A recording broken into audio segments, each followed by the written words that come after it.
start to get ingested by another jelly, these bumps and spikes can help them break free and break through the really soft gelatinous material of whatever is eating them. The ocean is a pretty hardcore place, Megan. That sounds like something out of Mortal Kombat.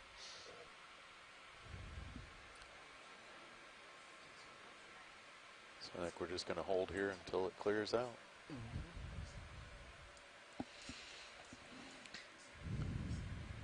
A midwater impromptu? Yeah. A float. Yeah. Midwater float. Video, you're free to zoom and focus at will. It will not disturb me in the slightest. Good to know. Thank you, pilot. I can track things, you know, 30 degrees left or right. It looks like this something really good storm shows up. might pass, but we want to make sure let's give it a go. that we're not going to descend and then get into another one or anything. So we will have another update for you in 10 or 15 minutes. Yeah, this is really important because recovering the vehicles in really difficult weather can be very challenging and extremely dangerous. So we want to make sure that if we do need to recover, we can do it as safely as possible. Bonus. Had to get it in. There you go.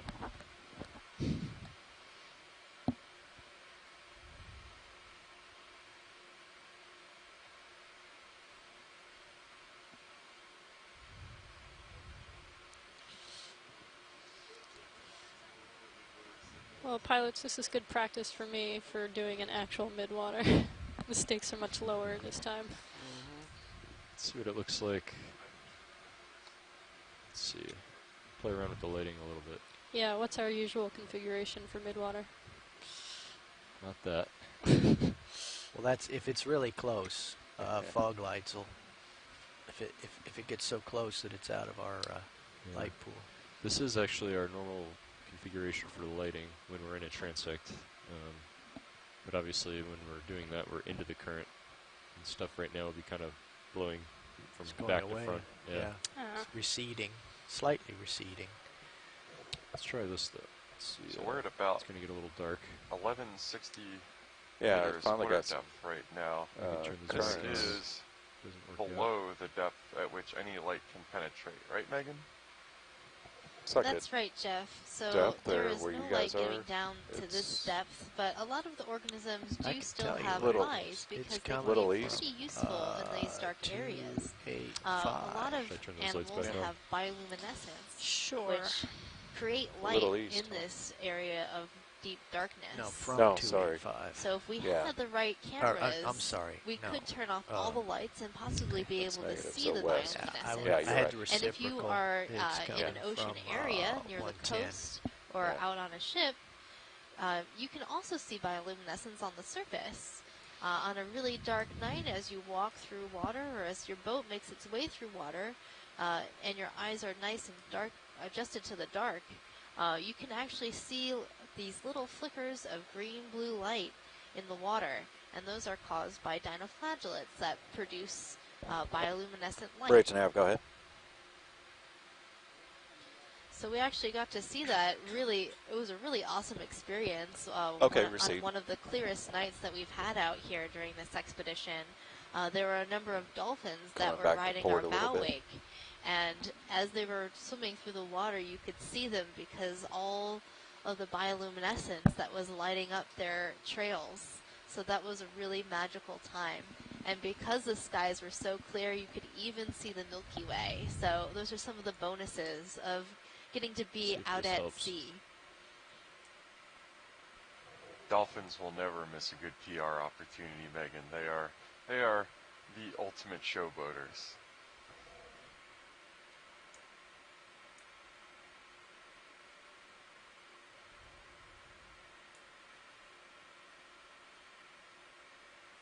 But what about those pilot whales we saw when we were over near the Gully Canyon area? They were just showing us all their tricks, flapping their fins on the surface and doing head bobs to take looks at us. Yeah, I guess that was kind of cool. They were pretty cute. And they were more curious about us than we were about them. Bridge nav, go ahead. Okay, received. Thank you.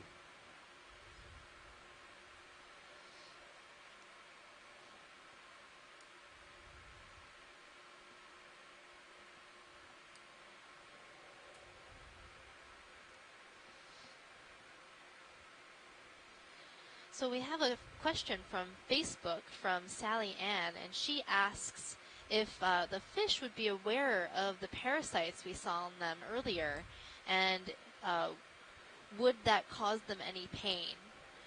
So most of the time, parasites on fish and other animals tend to go unnoticed for some time, and it doesn't seem to affect the fish.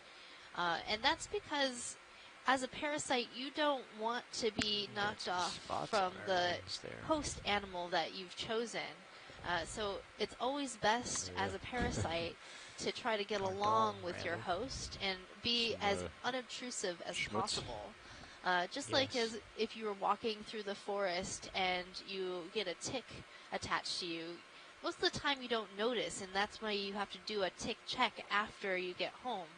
So a lot of these parasites have adaptations in their saliva that help numb the area that they attach to and try to go unnoticed for as long as possible. So it's unlikely that some of these fish notice that they have these parasites, and they probably don't cause them any pain. Yeah, it's like if your neighbor happens to leave their Wi-Fi unsecured and you just moved in, you're like, oh, hey, free Wi-Fi. You probably don't want to let them know about that if you're just using it for a few days, because they'll be like, hey, stop bumming off my Wi-Fi. Yeah, the only time they really notice is when you try to use up all their bandwidth, and they're like, what's going on? I better change my Wi-Fi password. So you really have to fly under the radar. That was a great question. Thanks for that. And there are a number of social media streams that we are active on. We have Rachel Gulbra on board, our outreach coordinator, to field all those questions and route them to us in real time. So if you're curious or anything like that, Facebook, Instagram, Twitter, NOAA OER, Ocean Exploration Research, is active on all of them. We're seeing a really beautiful jelly coming into view.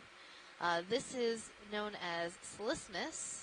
It's a type of hydromedusa, also known as the dinner plate jelly, because it's flat like a dinner plate. Tilting back down.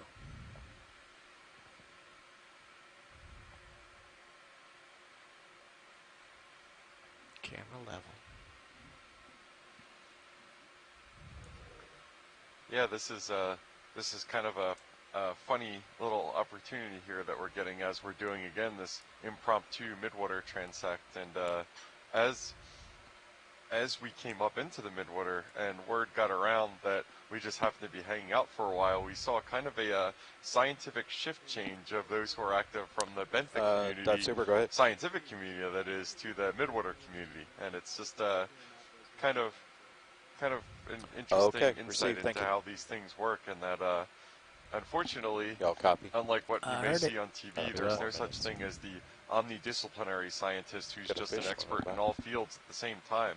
And once we get deep down into our expertise and kind of know enough to contribute original knowledge to a field, we're pretty far removed from even stuff that's relatively close to our disciplines, like the abyssal area to the midwater area. Or, for example, you know, when I was looking at this carbonate stuff earlier, I'm generally speaking a sedimentary geologist and don't really focus on geology that is older than the Pleistocene, or, you know, about 2.58 million years before present.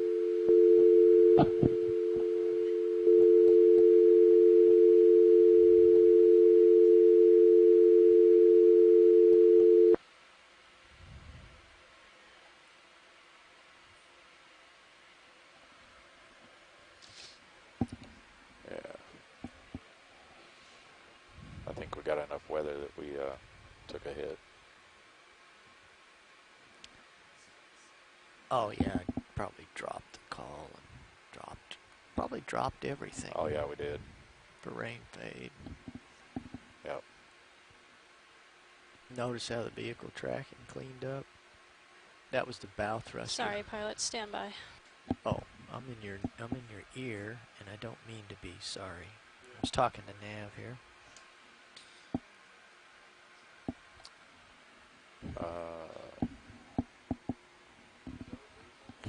You getting angry grams from the?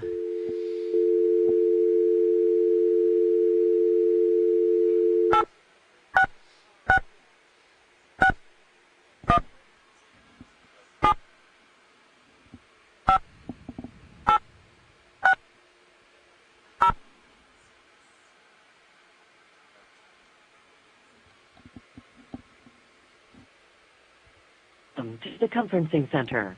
At any time during this message, please enter your passcode, followed by #.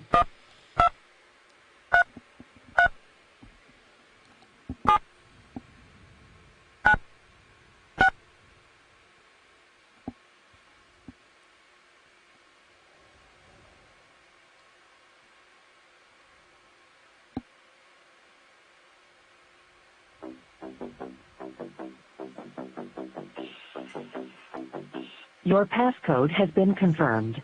If you need technical assistance during your call, press *0. After the tone, please state your name, followed by the #.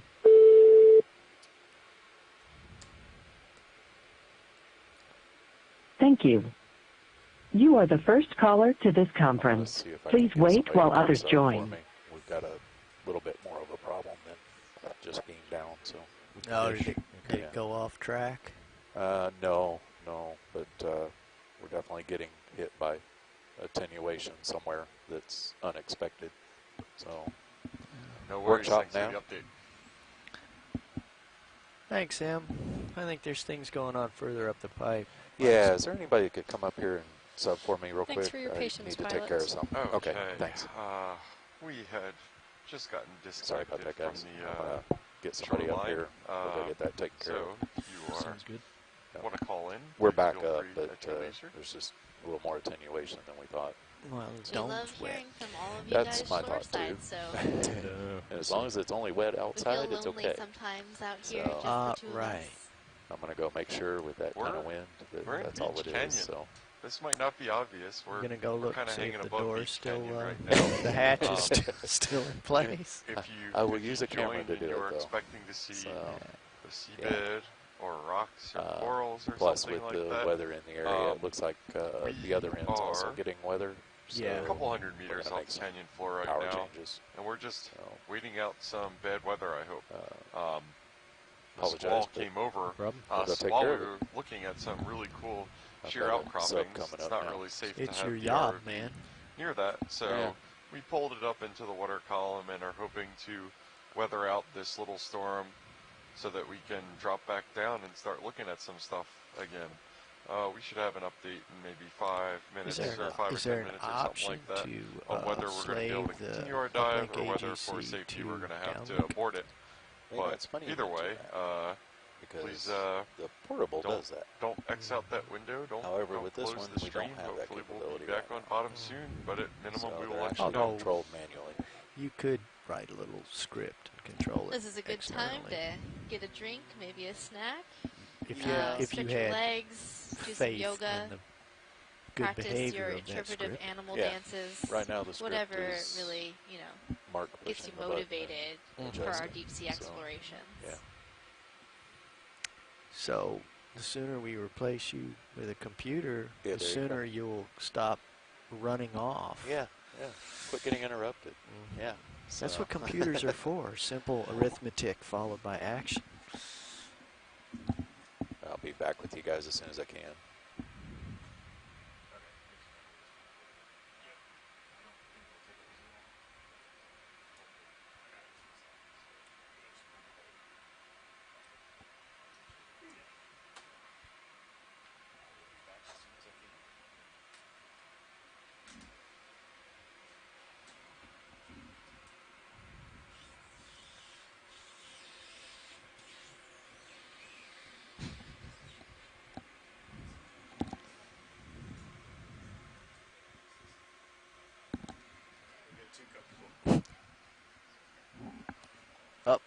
Yeah, see what happens? Every time I recline, Sean comes.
All right.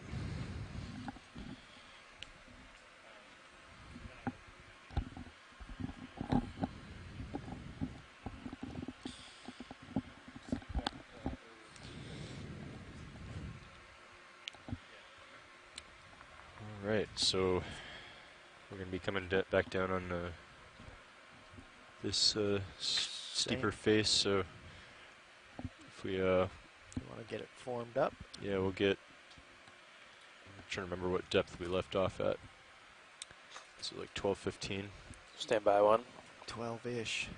Yeah, it was 12:55 at the bottom. I think you guys were you guys were like up here, right? Yeah.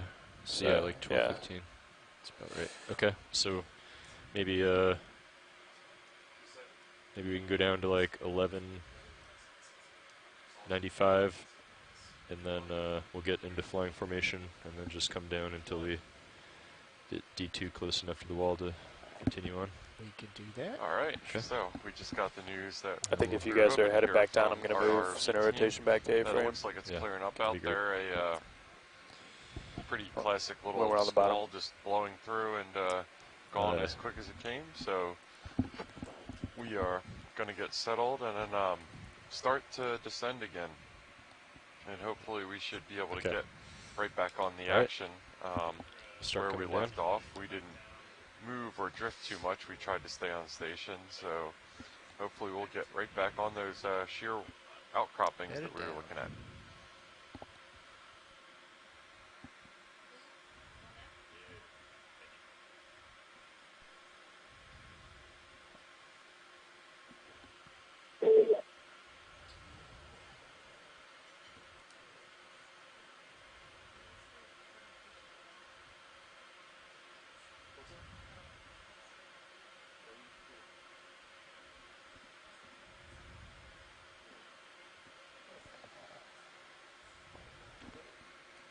Do you mind ranging my sonar out to 50?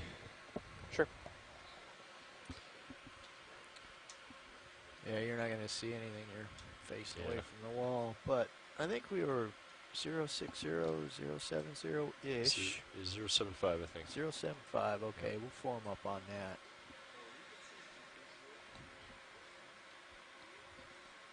Okay, I'm at 1185. All right, you're at 50.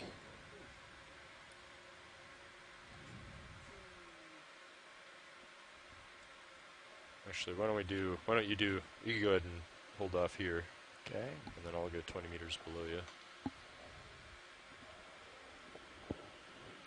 If you want to turn your light banks off, I'll go into coming off. All right, so as I said, we are descending again. We're at about 1,200 meters. This should be a pretty quick descent. We didn't pull up too much. Oh, you did a manual swing around when you came in a tow? Gotcha.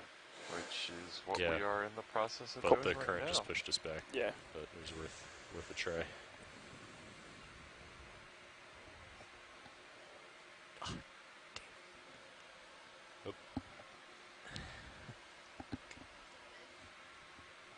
There's some sort of floaty thing that could be really interesting. Come on. I don't know. And it's gone. Now. There's another fish. 20 meter delta. That looks like it's probably a Synaphobranchid eel, a cutthroat eel, floating in the water there. You can always try to grab the keyboard, Dave. The mouse on the keyboard. Not sure if that's around. Got Titan, got Fisheye coming back toward you. Wrong mouse.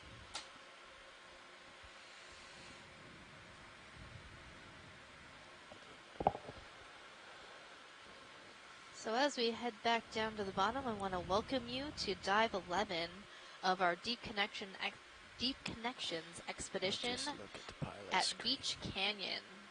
So we were just on bottom, but had to pull off due to some weather. But now we are ready to dive. I think we can call this 11 Part 2.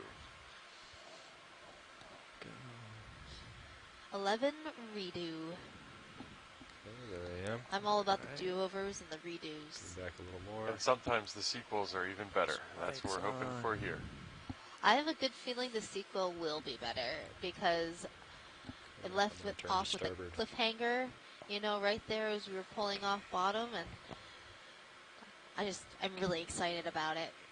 Cliffhanger. Yeah, those sure were some cliffs. They sure were. And I want to look at all those hanging cliffs. That's where all the good biology is. You're seeing the wall. Yeah. Left to 070. So in the meantime, we'd like to talk about our expedition and its name, Deep Connections. 37 meters and you might be wondering, why Deep Connections? Well, everything is connected, and we really want to highlight how our deep oceans are connected to all of us. So there are no boundaries in our oceans, and we want to understand more about how the deep sea is connected to us on land, how it connects us to our neighbors, like countries like Canada and countries around the world. Calibrated? Yes, please. Here, let me get you. We want to understand more about how the animals are connected across different features in our oceans, like canyons and seamounts. We're looking to understand more about how the geology is connected and how all these rocks and things that we're seeing, these formations that we're exploring, how they're formed and what kind of consequences there are to shelf instability and other things like that. We want to understand more about how to predict where we might see certain animals and how we might predict the movements of sediments through canyons. Yeah. And it's also related to the features that we're focusing on this expedition, which is submarine canyons and seamounts. We were on submarine canyons for the first part of the expedition. We switched over to seamounts for a little bit, and now we're back to submarine canyons. And despite them being kind of opposite features, where submarine canyons are erosively incised depressions on the seafloor, and seamounts are protrusions or mountains on the seafloor created from mantle hotspots, they kind of serve in a lot of ways a similar role in terms of ecology and physical oceanography and see it in Zeus. In some ways geologically. And these areas are really special places in our ocean, serving as hotspots for deep sea animals. And a lot of these places have been identified as being special, and a lot of places have been protected from commercial activity. So one of the first places we explored during this expedition was in the Gully Marine Protected Area in Canadian waters. And we have just finished up our explorations within Northeast Canyons and Seamounts Marine National Monument in the U.S. waters. And that is the only marine national monument within the Atlantic Ocean. So excited. We're also going to be exploring the Frank R. Lautenberg Deep Coral Protection Area. I should be able to reach out to it. So and it's really important to us to protect these areas because we're stewards of the ocean, and it's our responsibility to learn more about our deep sea resources through protecting special places like this one. So ship knows that we got and some we're rotation. back. We are back on bottom, and we are. Now that we're back on bottom, we'll keep an eye on it. Okay. This is the view I've been longing to see for the last. Okay, I'll saddle to starboard. Yeah, it's been an intense 20 minutes for me. Very emotional. Good. Okay. We're back. We're back. Here now. We're back on bottom. I can't wait to see some corals and sponges. And all the fishes. There's just something about them that just gets me so excited, and I love getting to share it with all of you to starboard. at home. Right with you. All these really great views within Veatch Canyon. Okay. Come down here to this ledge. Coming with you. All right, watch leads. Thanks for your patience. We were just reacquiring the wall, but I think we are ready to proceed. I think we're just, Nav says we're right where we pulled off the bottom. So hopefully if there's anything you wanted to look at, let me know. Thank you, pilot. I think I saw something that was just up on the wall. Ooh, there's a coral. Can we look at that? Yes.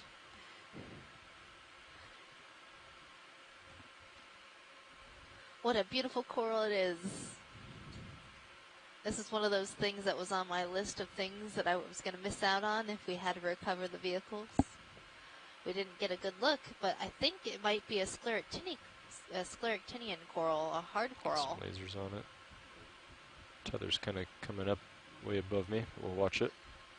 And while we were waiting, got some information about what type of things have been collected from these canyons in the past.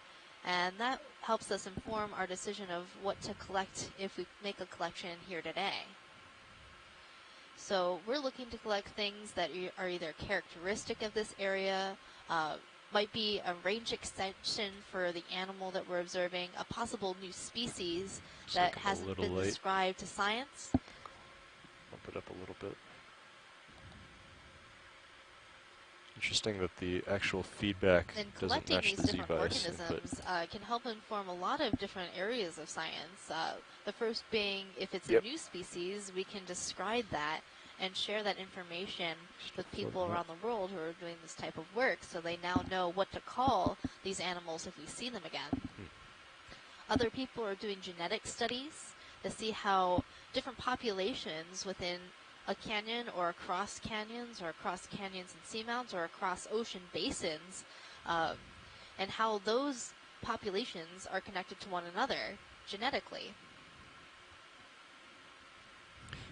All right, video. Coming back down to this coral.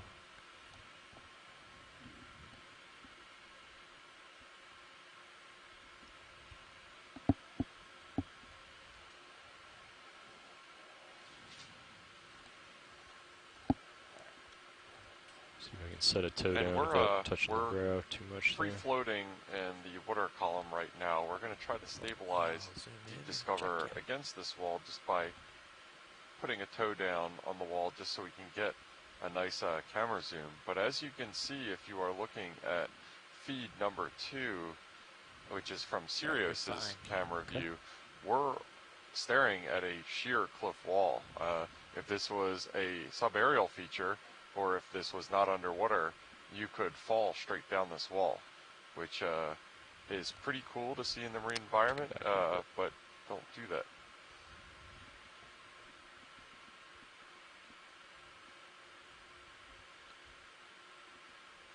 A little too high. It's okay. I'll just try to free float it. I'll get some headlights on for you there. You can go in video, sure.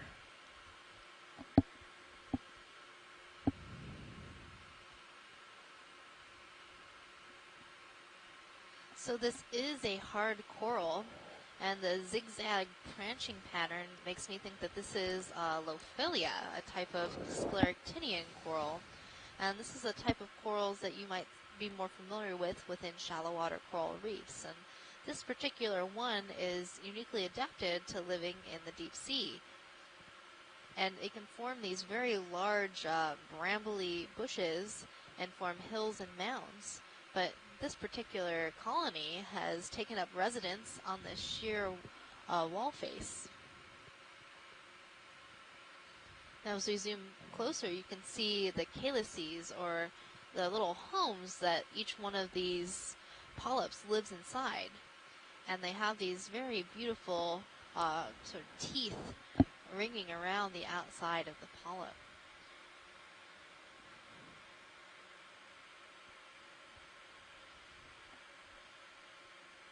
That's beautiful.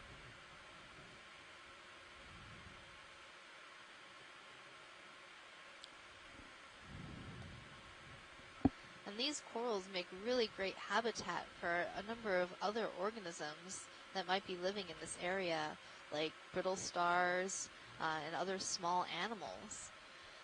They can use these branches as habitat. I don't see the associates yet, but I know they're there. I can feel them.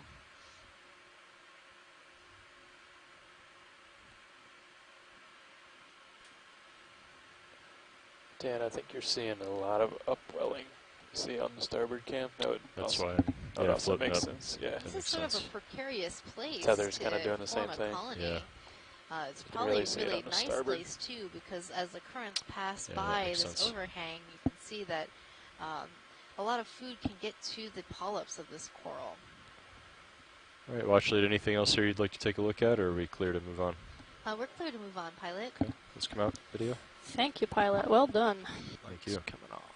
Yeah, you mentioned precarious, and right above this coral we saw a small debris pile from mass wasting occurring on this wall, and that was almost inevitably the earlier stage of the small chunks of carbonate rocks that we saw in the access to this canyon when we first landed. The overhang is around here somewhere. Pilot, can we zoom on this thing that's sort of wiggling in the current? Wiggling in the current. And which part of the screen? Lower left. Lower left. Right next to that purple. Yeah, I see it there. It's like now it's center screen. Oh, it's an anemone. I'm just seeing there are these branches sort of moving back and forth.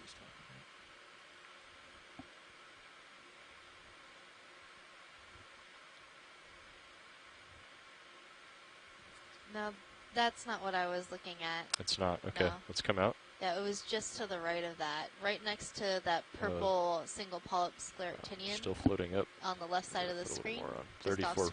Right, oh, that's the right side. I keep getting my sides mixed up. All right, I'm going to put the lasers on. And then you can it's right above that coral we were just looking at. Okay. All right. It's on the right side of the screen. It's on the upper right corner. The little spindly thing. Yeah, the spindly thing. Ah, gotcha. Sorry about that.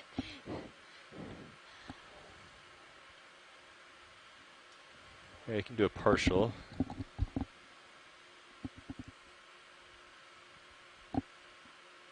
So, my first guess is that this is a type of black coral, perhaps. It's very pretty stable. You can go in. It looks like a feather almost. It could also be a type of hydrozoan.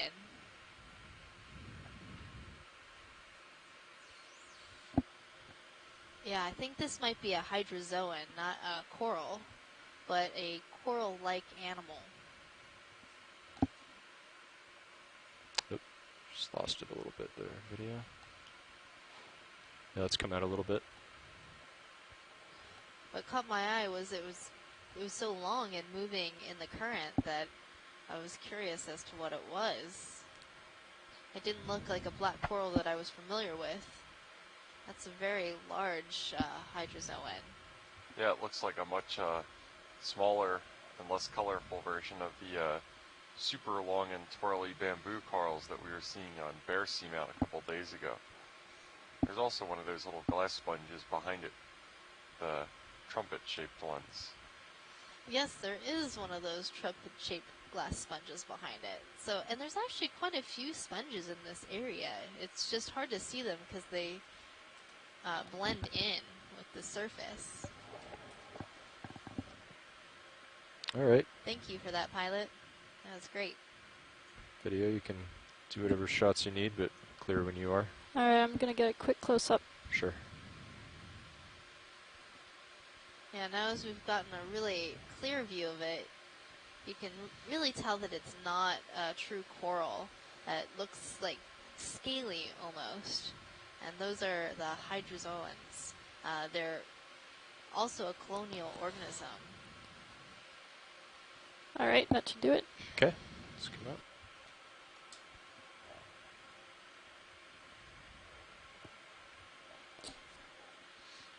Just amazing at how small some of these animals are living on this cliff face. So the other day when we were seeing these really, really large colonies of corals and sponges, they were very conspicuous, but the ones that are here seem to be blending in full wide. Really well. Pilot, do you still want 50 or? There was something moving on the left side of the screen. Dave's got it. Like, well, you mind looking top left? We saw something that might have been an animal climbing up the wall. Not sure. Top left. Yeah, it was sort of triangular. It's just off screen. Might be. It just sort of started walking that way. It was really weird. Yeah, there it is. It's that white. Gotcha. Thing.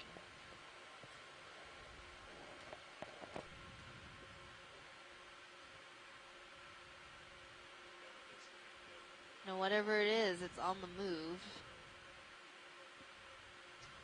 Is it like something arthropod looking, right? I have no idea. And blending in it's really well. It's blending in too well. It's sort of hurting my brain.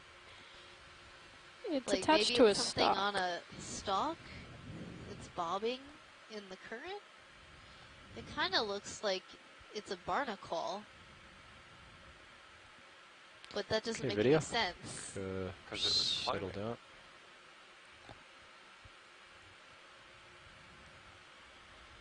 Okay, biology. Oh, yeah, it is a barnacle, and it's on a hydrozoan. And so it's upside down. I was really confused because it looked like a barnacle, but it was upside down in the middle of what appeared to be just water. So okay. So this is stationary? Everything here is anchored onto the wall? So it's this hydrozoan, like the one that we were just looking at, is anchored somewhere on the wall, but then this very large gooseneck barnacle is somehow on it and is faced upside down because it is so heavy. Yeah, it doesn't really look like what we describe as a stable substrate, right? Yeah, it looks like it's for a barnacle climbing. that large, it's sort of a strange thing to see. You don't normally would see this type of barnacle on a rock and not on a hydrozoan. And you can see it's extending its legs out, and barnacles are actually crustaceans like crabs. And what you're seeing right now are its legs that it uses as a feeding appendage. So they'll beat those legs, and that helps them breathe and also capture food particles.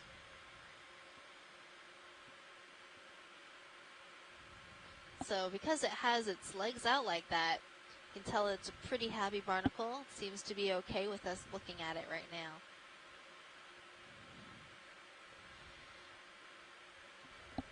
Definitely fooled us into thinking it was something mobile instead of something sessile.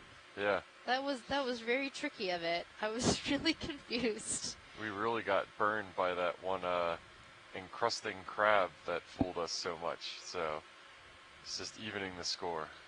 At first, when we were zooming in, I thought it might be a crab carrying a barnacle or something like that.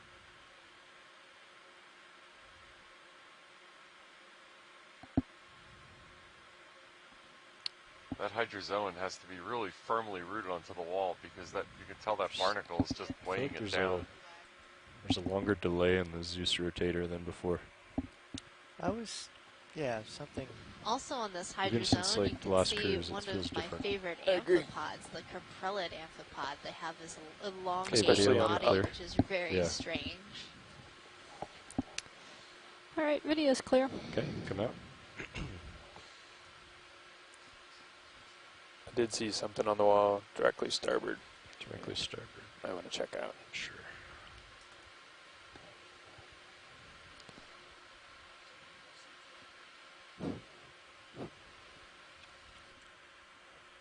Well, no, that's and this carbonate sequences just keep on going.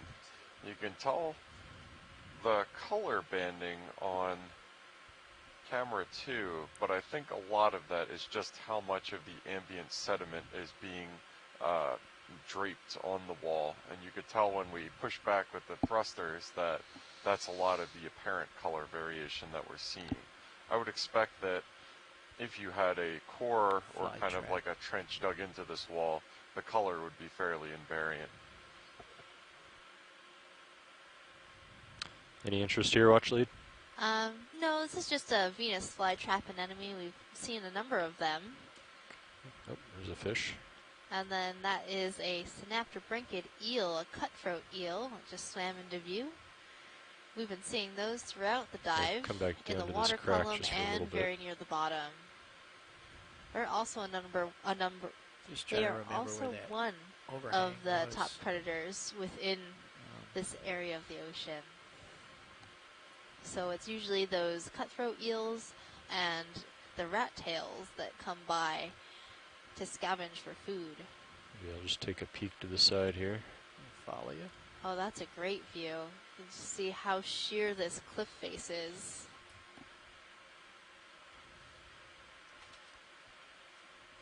Yeah, and this is another great view from our camera feed 2 from Sirius.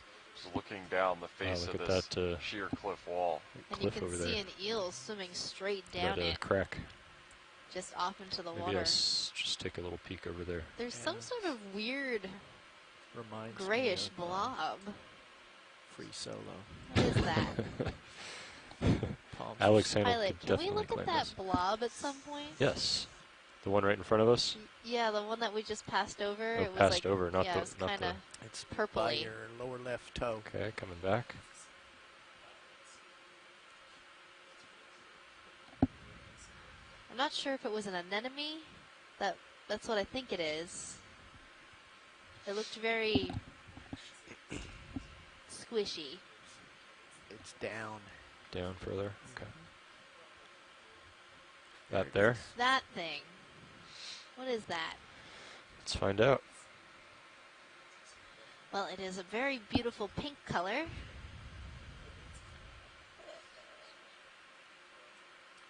It kind of looks anemone-like, but there's some... Looks like grandma without her teeth. That, like, kind of looks like a frowning mouth.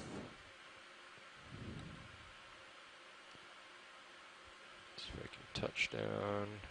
It's very odd. It's behaving oddly for an anemone. And the tentacles of this animal are very thin, too.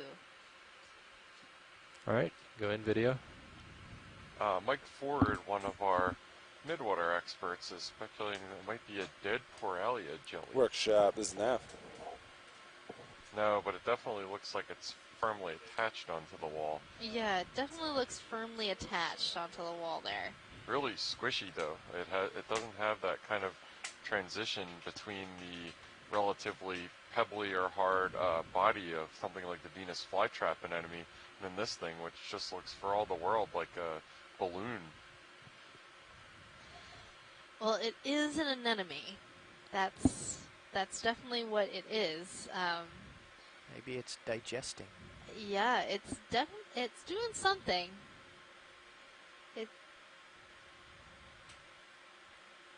It's very soft-bodied too. So it's hard to get a good look at what it might be, and if it was on a coral, I would know what it was, but it's on a rock, so I'm not quite sure what this anemone is.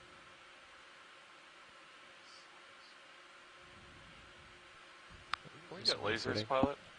Sure. Thank you. Yeah, and there's our scale lasers right here. So this looks to be just about 10 centimeters wide on the dot. That's a pretty decent-sized anemone. Sorry, I'm just sliding around a lot. Yeah, that should be great footage for our shore-based scientists. Maybe an enemy expert knows what it is. Okay. Well, that was definitely an interesting creature. What a big weirdo.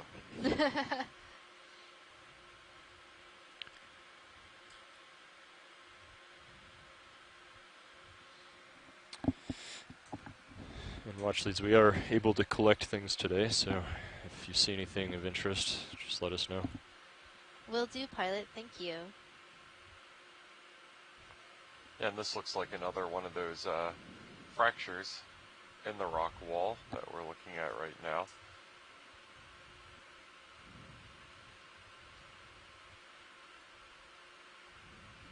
It almost looks like a rock wall you might climb. Yeah, it certainly has the vertical relief. And it's really interesting. I mean, we talk about these submarine canyons, obviously, as canyons. You can think about them as broadly analogous to the ones on land, but just generally speaking, the whole scale of them is a lot more gentle. Sure. More gently sloping walls, a much wider canyon channel axis, but they usually don't look like this. This Absolutely. is just really exceptionally steep.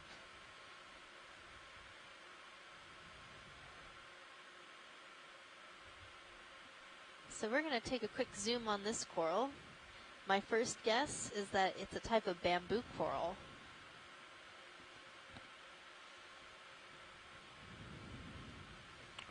Just because it just kind of looks like one to me. Oh, there's no real reason why I think it's that. It's just, I've seen enough of them that the way it looks just sort of says this might be a bamboo. So we'll see if we're right as we zoom in and take a look at the polyps of this coral. That'll tell us what it is. Other bamboo corals that have been collected from this area are Lepidopsis, so that's an unbranched bamboo coral. And as we're looking in at it, the polyps seem kind of pink. And they have sclerites, those sort of needle-looking structures along the body of the polyp. So this is definitely a bamboo coral. Another bamboo coral that was collected is Acanella, but this doesn't look like either of those. So, pilot, if you think you can collect this, I think this would make a good specimen. Yeah, I think we can do that. Just a few more seconds, pilot. Sure. I'm almost thinking just slurp it. What do you think? Yeah, that would be probably easier to do because you don't have much room to move the manip around. I mean, you're going to have to keep your toes in the wall. Right. To park it. So, yeah. And we don't have to worry about the jaw or anything. Actually, you might be that we can just push the hose out. We've collected bamboo corals from these canyons before, so that's worth a try. And I think I could might extend the drawer so the wall while it's extended, which isn't in like a super strong position for the door. Yeah, resting against the wall, but Yeah, I did that. Also, I did that with remind me of a different kind of bamboo coral. So lepidophysis, I believe, has only spines along one side of the polyp that are very long, but these look long all around the polyp. Right, let's come out, Emily. And sorry, I'm sliding around a little branches, bit. so I'm not sure if they're connected at the base and it's branching there, or if it's two individuals. Let's see if I square it up with both toes, how stable I can get, and then maybe I can come in with the craft if there's room. Probably a new record for these canyons.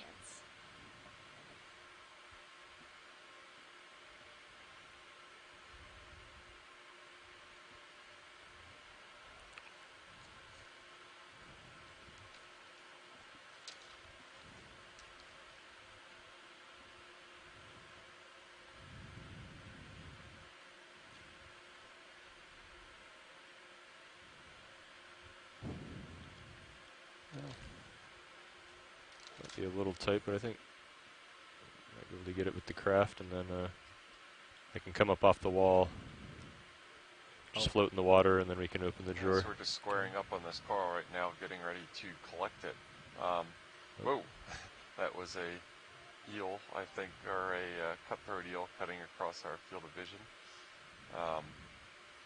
Usually it's as simple as putting a toe down and then pulling out our sample box and our manipulator arms and collecting it. I have to imagine the operation is a little more complicated, considering we're more or less floating free in front of this rock wall.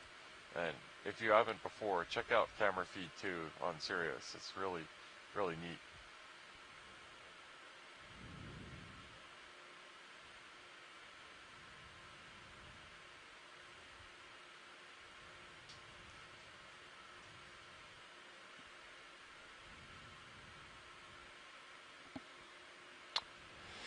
All right, Sean, if you could keep an eye on Sirius for us, and then we'll bring Mini Zeus up on the right cam, or the right monitor. You got it.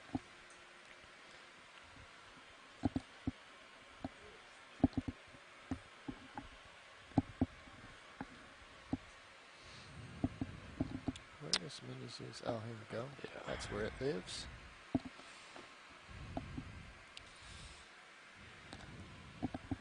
Hydraulics are up.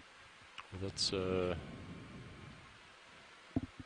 pilot's the Titan, and then ROV HD2. You want Mini Zeus? Yeah. Oh, okay. Ah, okay. They're not intuitive. No.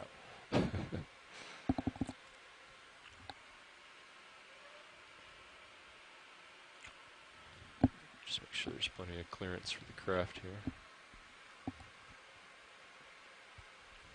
Yeah. Should be able to do this.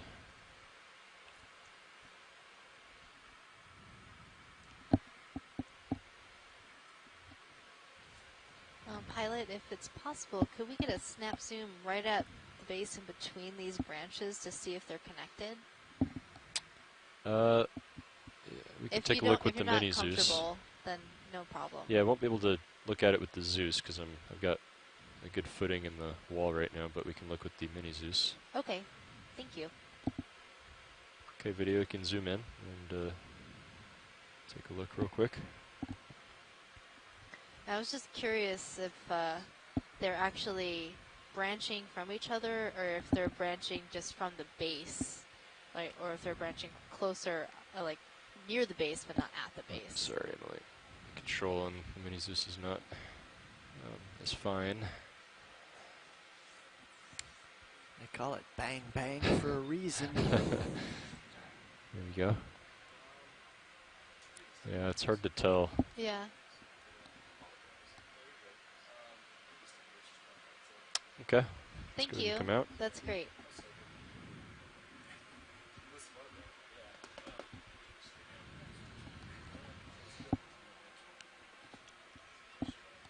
Full wide on Mini Zeus. Thanks. That'll give me a good view there between the craft and the wall. All right, hydraulics are up.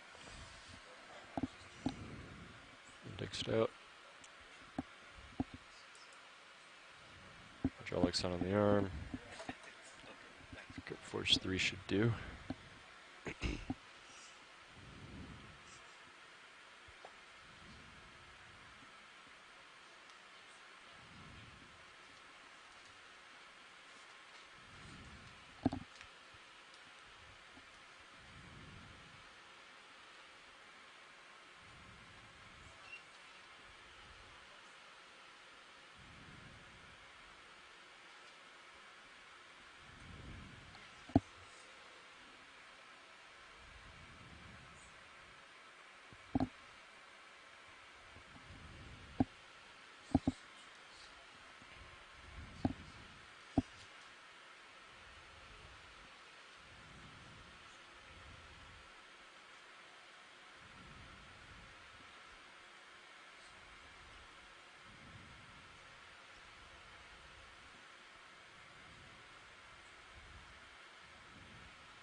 Nicely done.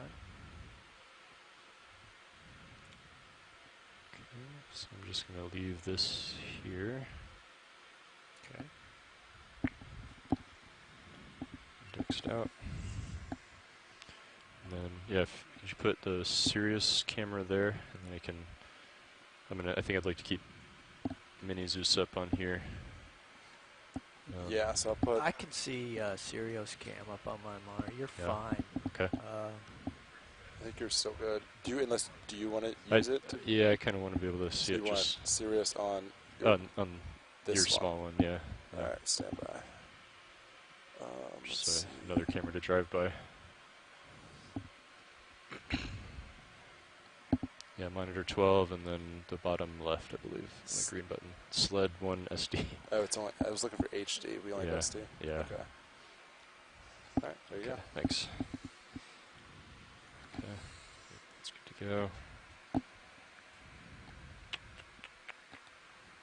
right. Just dry lock. So I'm going to come back.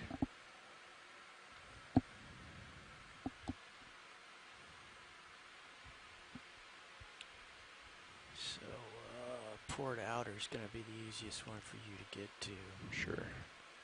So, extend pin, separate track pin.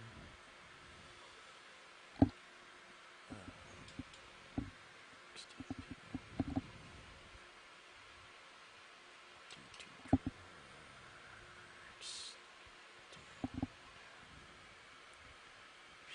Out.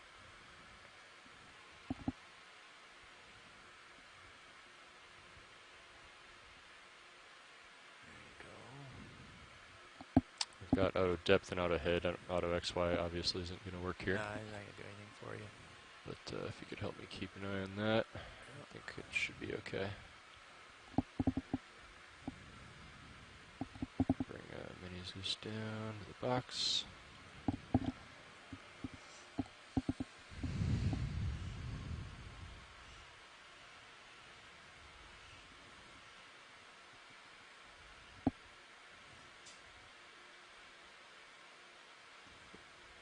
Just remember to very gently withdraw the arm so you don't suck it out of there.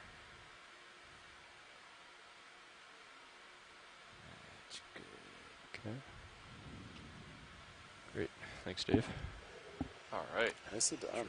We just nabbed that coral off the canyon wall, and now we are going to put all our toys away and continue.